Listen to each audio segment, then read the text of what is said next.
Assalamualaikum warahmatullahi wabarakatuh. Perkenalkan, nama saya Ummu Nur Habibah dari Prodi PGMI semester 1. Tujuan saya membuat video ini adalah untuk memenuhi tugas dari mata kuliah Bahasa Indonesia yang diampu oleh Bapak Agung Subakti MPD.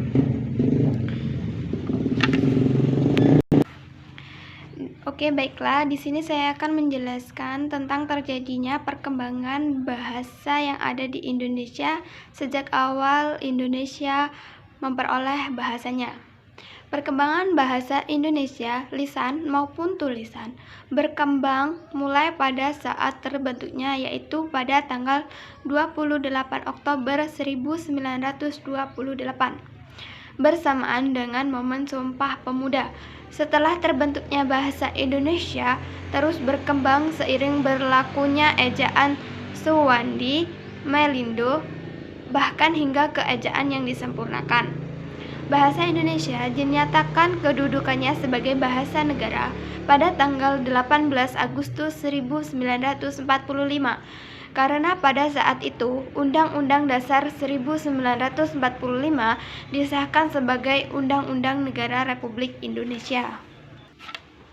Keputusan Kongres Bahasa Indonesia tahun 1945 di Medan antara lain menyatakan bahwa bahasa Indonesia berasal dari bahasa Melayu.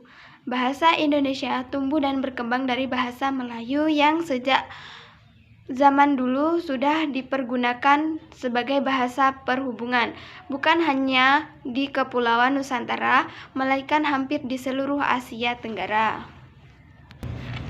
Kebangkitan nasional telah mendorong perkembangan bahasa Indonesia dengan pesat.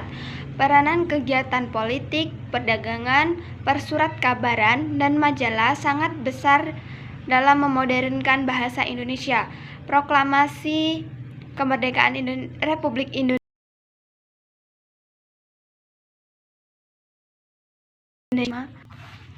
telah mengukuhkan kedudukan dan fungsi bahasa Indonesia secara konstitusional sebagai bahasa negara.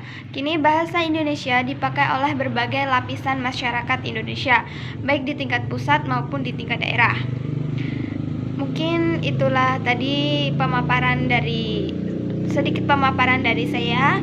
Apabila banyak kesalahan, saya mohon maaf. Kepada Allah saya mohon ampun. Saya akhiri, wabillahi taufiq wal hidayah. Wassalamualaikum warahmatullahi wabarakatuh.